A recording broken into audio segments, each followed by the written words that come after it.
yesterday we got another weekly community update from Sledgehammer talking about the state of the game and things that we'll be seeing in the near future.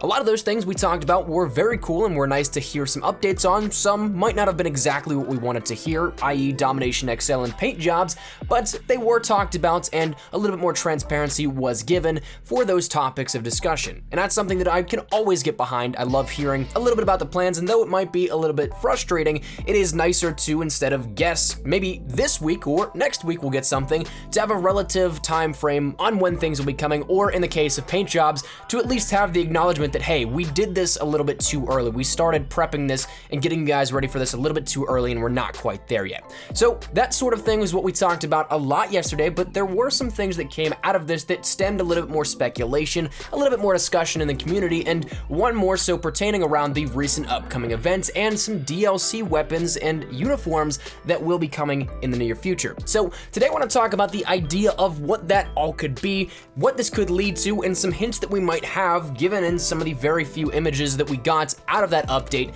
pertaining to that upcoming event. So this is all theory, speculation, and nothing is in any way, shape, or form confirmed, but it is something of an interesting topic of discussion that I want to bring to you guys, because this has the potential to shape where World War II goes in the future, give us a little bit more in terms of content, and a lot of other things similar to that. So jumping into it, where this all breaks down to and starts to become something of a relative discussion, it all stemmed from the fact of, once again, this update and one specific point saying weapon and uniform update, saying that Sledgehammer has heard the feedback on new and exciting weapons being added, and we're working on a massive update that's due out in the weeks ahead. For now, we're able to show you a little taste of the things to come with the image that you'll see on screen right now. So the image that you're seeing is a little bit of a preview of what will be coming in the later weeks of March here, in which this image showcases new uniforms for Expeditionary, a new helmet, and a new weapon. Yesterday we talked about this maybe being the Machine Gewehr 13, but it really looks more so like the MG81, which we'll talk about in just a second as well, but that's actually something the MG81 is in the game code. So that's probably what it is here, but nonetheless, everything in this image is brand new. But the thing that really got everybody talking was the helmet, because while we can't see much of it, everybody over on Reddit, people I saw on Twitter, some comments I saw even, were talking about the star on that helmet, to which it very much so resembles the Soviet star, and it'd be an interesting introduction to some more stuff with some Soviet DLC, because there really is a limited amount of representation in-game for the Soviets aside from a bit of uniform gear and some of the weaponry in the game as well, despite their involvement in the European theater. And talking about a, say, Russian DLC isn't as far-fetched as something, say, as a Japanese DLC. When you think about it in the context that Sledgehammer specifically stated they want to focus more so on the European theater and not necessarily the Pacific theater. It's not something in which we have to stretch the boundaries a little bit to include that outside of the original plans for production and the content we'd end up seeing throughout the lifespan of World War II. Personally, I'd still love to see some Pacific theater DLC, but that's a different story for a different day. But regardless, this could make for some cool stuff in terms of what we end up seeing.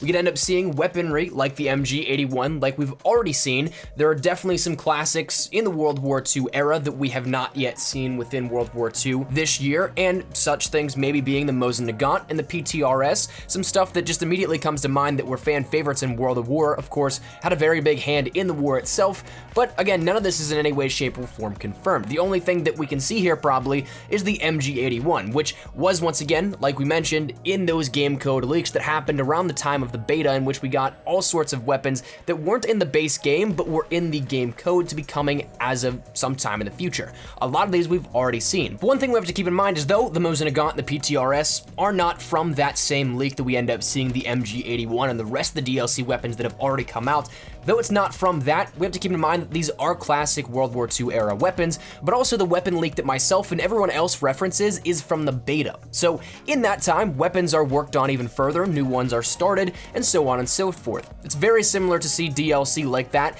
leaked earlier on before launch, but it only ends up going so far into that content season. So for example, DLC packs are relatively very similar to this.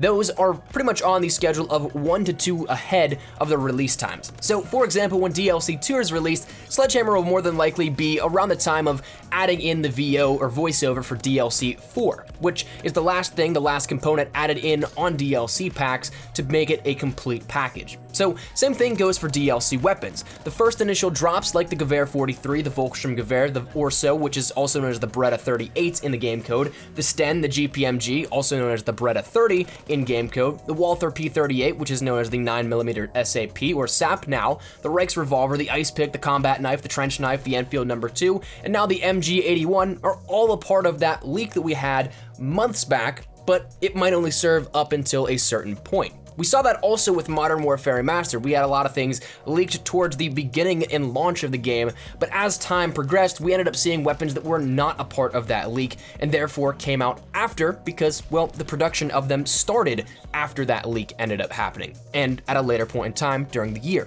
So literally everything except for the M1919 Browning, the Arasaka, the Winchester 94 lever action, and the Japanese Type 4 rifle, also known in the game code as the Type 5, have yet to come from this leak that we ended up having from the beta. So there's very little left, and it's very easy to predict that more will be coming because, well, DLC weapons are something that's going to be happening for pretty much every Call of Duty moving forward. So it's easy to jump into these positions, like, say, theorizing that the Mosin Nagant, the PTRS, and other weaponry, say, even for this one, Russian Descent, could be coming for this update. Now again, this is a lot to make a speculation on based off of what seems to be 1/2 of a star on a helmet. Might be a little bit too much to jump to the conclusions of that, and I am the first to admit that this is definitely looking very far into something that may just be a certain happening. But it is something that I want to discuss regardless though, because I think it has the potential to open up some avenues for World War II and the content that we could see moving forward, not only this month, but say next month, the month after, and then up until the next release of the next Call of Duty game. So I think that we do have a lot of potential here for weaponry and what we could end up seeing, and one thing is that this might even be the possible theme for the new event. We end up getting a little bit of information that we will be getting another event coming in this month. We don't have anything pertaining to it just yet, but I think there are a few different interesting ways that this can be taken. One, maybe it's just something very similar to what we had in Modern Warfare Remastered with Shamrock and Awe, which again, I always come back to it. Shamrock Siege has a great ring to it, so, you know, Sledgehammer, if you want to use that, feel free to, man. You have total control over that. That's totally cool with me. But if it were something like that, maybe it's just something that throws in some new DLC, like the MG81, or maybe finishes out the rest of the weapons. We have some LMG stuff so that we get the M1919 Browning, or we get some other things like the Arasaka, and maybe the Russian front has absolutely nothing to do with this.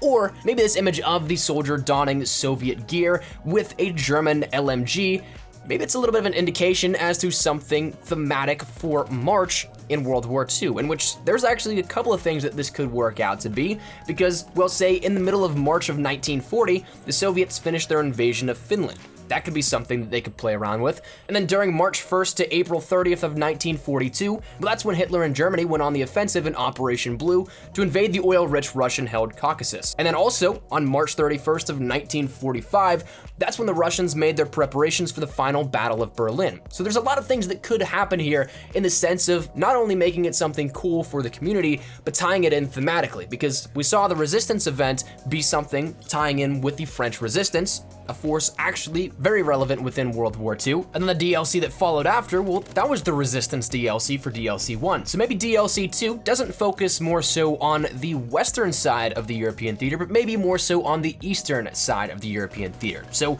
we get a little bit of German and Russian conflict, and therefore, once again, this image that we end up getting, maybe it's sort of an indication that these two countries go up against each other by depicting what they have in hand.